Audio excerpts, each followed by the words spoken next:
vamos a hablar acerca del proceso de formación de los tratados. Y estos se dividen en tres. El número uno sería abiertos y cerrados. El número dos sería bilaterales y multilaterales. Y el número tres sería tratado de ley y tratado de contrato. Muy bien. En el número uno, en este no hace la incorporación de otros estados, y los cerrados se celebran solo entre las partes contratantes y no son permitidos otros estados en la adhesión. Estos son aquellos que se celebran exclusivamente entre los contratantes originarios. Los tratados abiertos son aquellos que admiten la incorporación de otros estados, ya sea de forma abierta a todos los estados o en forma restringida a cierto número de estados. Esta se distingue de dos tipos, que son tratados abiertos en escala mínima. En pues cuando los estados que se adhieren a ellos, se incluyen, son designados por las partes. Quiere decir que el estado que está pues celebrando un tratado es quien elige a los participantes, y están tratados abiertos en escala más amplia. En este es un poco más ya restringida según los criterios geográficos, sociológicos y étnico-culturales. Incluso podemos decirlo que también esto incluye a la tecnología y su desempeño o su desarrollo económico. Muy bien. En los bilaterales y multilaterales tenemos que, de acuerdo al número de partes que en ellas intervienen, si participan dos o varios estados en su celebración.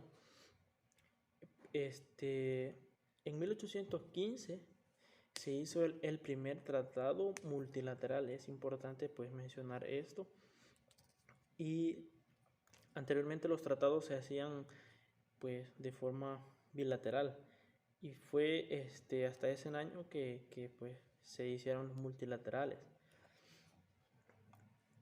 En el tratado de ley y tratado de contrato, que en este caso sería el número 3, tenemos que atiende a la función jurídica que desempeñan los tratados. Los tratados de contrato son los que establecen prestaciones recíprocas.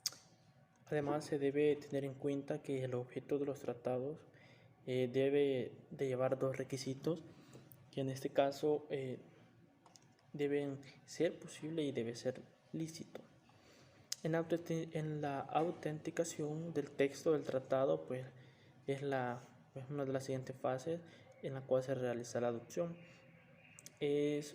Pues la autenticación es el acto jurídico de naturaleza notarial mediante el cual ambos negociadores certifican que ese texto es correcto y auténtico, y lo establece de forma definitiva. Esta es una pues fase documental que reviste solemnidades protocolarias propias de los documentos diplomáticos. En el artículo 10 de la Convención de Viena estipula ya la inalterabilidad del texto, que en este caso el texto de un tratado quedará establecido como auténtico y definitivo. También en la manifestación del consentimiento, esta fase contiene la manifestación del consentimiento de los sujetos partes del tratado y la constancia del mismo. Y pasamos a la parte final, que es la entrada en vigor de un tratado. En el artículo 24 de la Convención de Viena lo establece y dice que un tratado entra en vigor de la manera y en la fecha en que él se disponga o acuerden los estados negociadores, los estados participantes.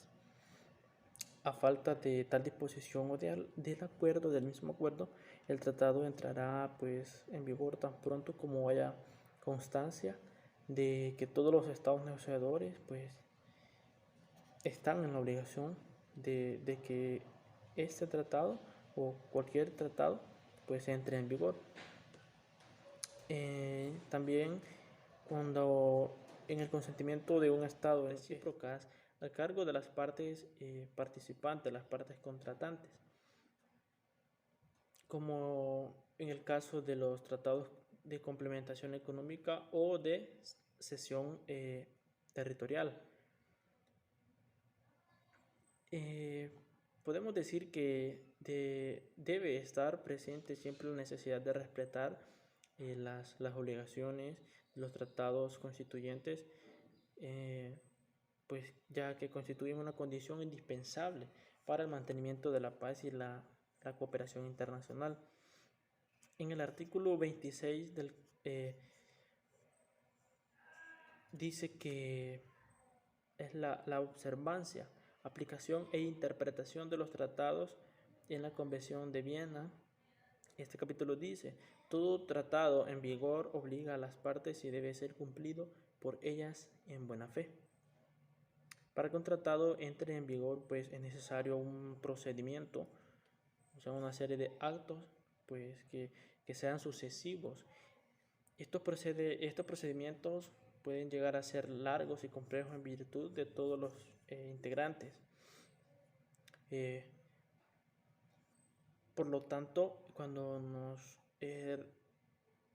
hablamos de tratados, podemos mencionar que también hay una celebración de los tratados. Y a esto nos referimos que es al conjunto de actos mediante el cual se concibe, gesta y nace un tratado internacional. Teóricamente, el mecanismo de elaboración del texto de un tratado conlleva, pues, primeramente la negociación, la redacción y la adopción del texto. La formación o celebración de los tratados pasa por distintas fases, como antes, pues, se ha hecho siempre, ¿verdad? Pues la fase inicial, que cubre el proceso de negociación, si todo, digamos, sale de forma satisfactoria como se tiene en mente, se prosigue a la adopción en el sentido estricto, que se divide en dos partes, que es la manifestación de voluntad del sujeto y perfeccionamiento de dicha voluntad. Pero vamos directamente ya a hablar del procedimiento de la negociación. En la fase inicial, pues como lo decimos, es negociar, es intervenir en la elaboración del texto de un tratado, exponiendo posiciones, proponiendo, discutiendo lo que anteriormente decíamos. La negociación puede proceder de un estado interesado o de un órgano de la organización internacional, y pues generalmente siempre participan en ella todos los sujetos que adoptarán y autenticarán el texto a nivel internacional. Entonces es lo que conduce a la obligatoriedad y entrada en vigor de un tratado.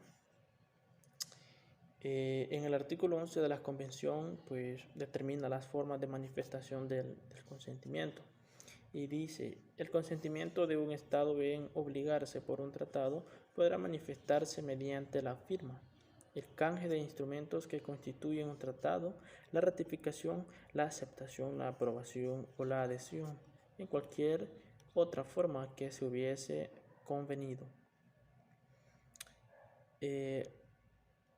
Pues en la manifestación del consentimiento mediante la aprobación, tenemos que es una de las formas que pues, será estudiada a través del artículo 14 de la Convención de Viena. También existen los procedimientos simplificados, también podemos hablar de ellos, que en este caso nos referimos que consisten en dejar solo dos de sus etapas, o sea, la negociación y la firma. Con esto el tratado pasa a tener, digamos, una fuerza obligatoria. Como es obligación que se haga constar que un tratado pues entra en vigor a partir de una fecha, y este entra en vigor con relación a que este Estado en dicha fecha pues cumpla, tiene la obligación y cumpla pues que el tratado se lleve en marcha, se eche a andar, como decimos. También un tratado pues multilateral, existen tratados multilaterales, en este caso pues entran en vigor para cada una de las partes una vez que se vayan depositando los instrumentos de ratificación o de adhesión, a menos que el trato establezca que éste sufrirá sus efectos su retirada. La técnica de la negociación está condicionada eh, por el medio en que se desarrolla. Estos, ya como lo decíamos antes, pueden ser bilaterales o multilaterales. El bilateral se conduce con cierta privacidad y discreción, mientras que la multilateral lleva un signo de publicidad, como pues anteriormente lo mencionábamos.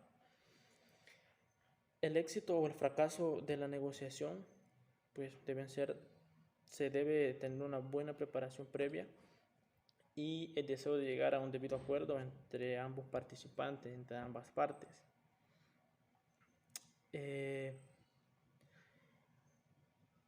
En ocasiones se usa la negociación como plataforma de propaganda o como un resultado de presiones políticas, económicas y de cualquier otra índole. En las delegaciones de negociación deberán estar compuestas por representantes de varias áreas territoriales y funcionales de un Estado.